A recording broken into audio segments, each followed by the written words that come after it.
हम मुसलमान हैं अल्हम्दुलिल्लाह और पाकिस्तानी हैं, तो हमारे कल्चर अपना, हम उसको बात करें, उसको मूवीज हम यहाँ पे किसकी देख इंडिया की देख रहे हैं, गाने हम किसके इंडिया के सुन रहे हैं, इवन कपड़े हम किस तरीके से पहन रहे हैं, इंडिया के उनको फॉलो कर रहे हैं। हीरो हमारे जो उनसे मतलब हम देखते हैं कि ये हीरो अच्छा है, वो हीरो वो कौन सा पाकिस्तानी होते हैं, ये कहाँ के होते हैं, इंडिया के होते हैं। तो फिर हम हर चीज उनके कल्चर इवन मैंने बताया एंटी टैंक मिसाइल है। 1983 में इसका डेवलपमेंट शुरू हुआ। 5 किलोमीटर से ज्यादा ये मारक क्षमता इसकी है, यानी कि even after 5 kilometre it can hit. पहली बात। दूसरी चीज, नाग जो है वो हेलीकॉप्टर में भी माउंट होकर हंट कर सकता है टैंक्स को। नाग को बीएमपी के आप ऊपर माउंट कर सकते हैं। नाग को आप अलग से भी इस्तेमाल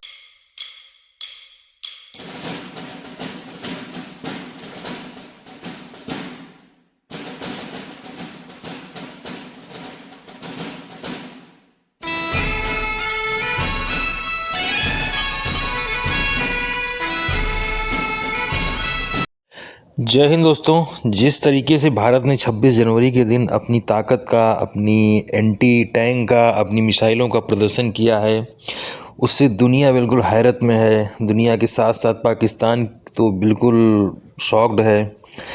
बाकी ये सब मेड इन इंडिया का ही कमाल है और ये सब प्रधानमंत्री नरेंद्र मोदी जी के प्रदर्शन को दर्शाता है कि कैसा नेतृत्व है उनका, उनके नेतृत्व में हिंदुस्तान कितनी तरक्की कर रहा है। इस पर पाकिस्तानी मीडिया की क्या राय है, आइए हम देखते हैं वीडियो में। टैंक को डिस्ट्रॉय करना दोस्तों क्यों जरूरी है? टैंक को नष्ट करना क्यों जरूरी है? क्योंकि टैंक के ऊपर छोटे मोटे हथियार कामयाब नहीं है। इतना मोटा उसके ऊपर तो आर्मर लगा रहता है। कई जगह रिएक्टिव आर्मर है, कई जगह अलग अलग किस्म के आर्मर हैं।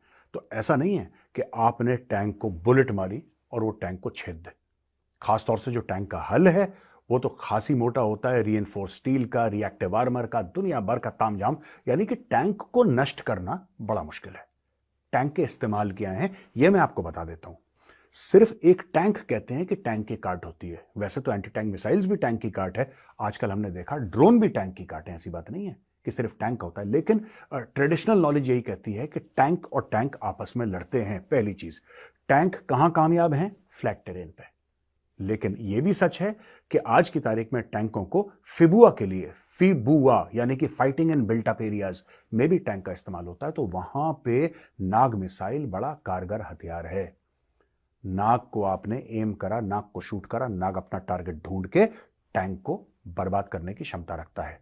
जेवलिन मिसाइल्स हैं और स्पाइक मिसाइल है इजराइल की। ये सब जो बड़ी बड़ी मिसाइल्स हैं दुनिया की, उसके कंपैरेटिव है नाग, उससे कम नहीं है। और लोग कहते हैं साहब कि कितने हाई टेम्परेचर पे आपकी मिसाइल मार सकती है। जब एम्बिएंट टेम्परेचर आपका हाई हो, उससे हम मिसाइल को ग्रेड करेंगे।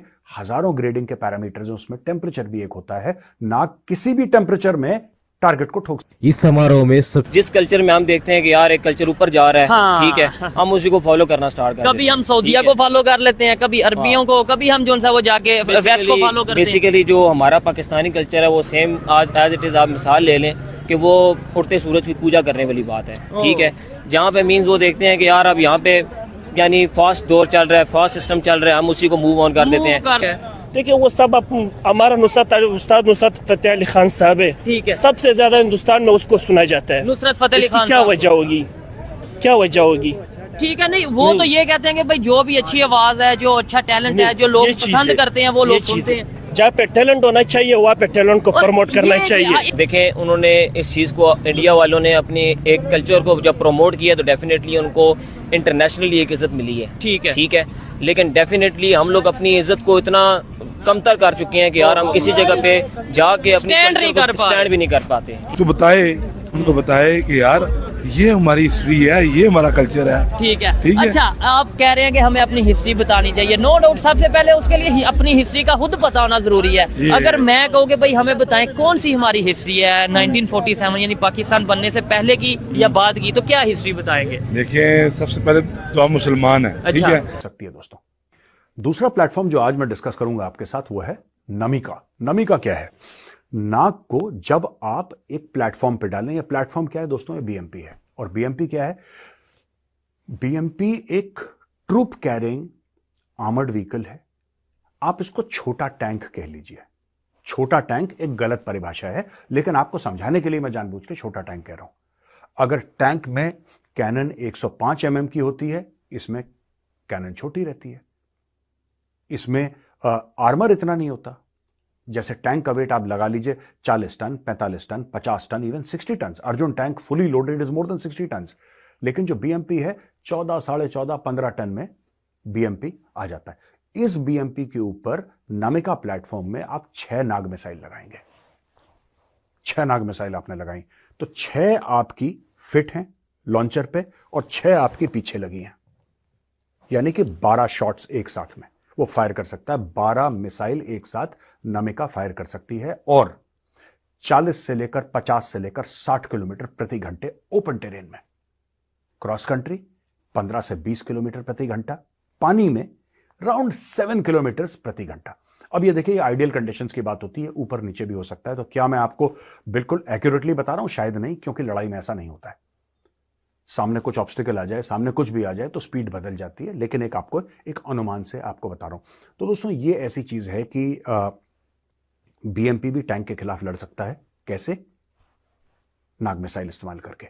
यानी कि एक बीएमपी के प्लेटफॉर्म पे आपने नाग मिसाइल डाली, वो बन गई नामिका, और नामिका फिर टैंक हंटर बात करनी चाहिए, उसको प्रमोट करना चाहिए। ठीक है। और उसको हम आगे फैलाएं भी। तो दुनिया के जो दूसरे कंट्रीज के बड़े बड़े लीडर हैं वो पाकिस्तान में क्यों नहीं आते उस तरीके से? अगर आते हैं तो हम उन्हें अपने कल्चर, अपने इस तरीके से क्यों नहीं बता पाते? असल में ये तो सरकार का काम है ना जी, गवर्नमेंट का काम है। गवर्नमेंट का काम है। जैसे उनके ये भी उनके प्राइम मिनिस्टर ने उन्हें गिफ्ट किया।